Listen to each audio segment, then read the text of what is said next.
All right, building a motor for my own personal boat. This is a 1978-80 horsepower Merc. Put a newer midsection on it for the power trim.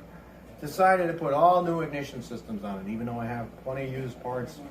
Why not go all brand new? This is a 78. Well, so this is a brand new switch box from Mercury. I think it cost list for about $350, maybe $390. Had no spark on one cylinder. So there's a procedure. We used our DVA.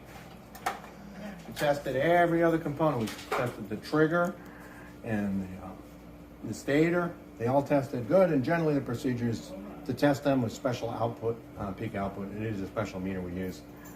Everything tested good. Found another switch box. This is what Mercury calls them. OMC calls them power box. No spark on 3 cylinders. Tested everything again. Found this old ratty switch box that was the original 1978 switch box. Put it on, and watch what we got. It's a 4-cylinder motor, so you're supposed to have spark on 4 cylinders. And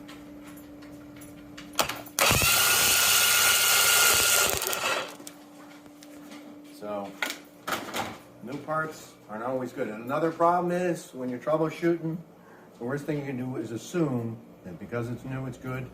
You have to test it when you have a failure.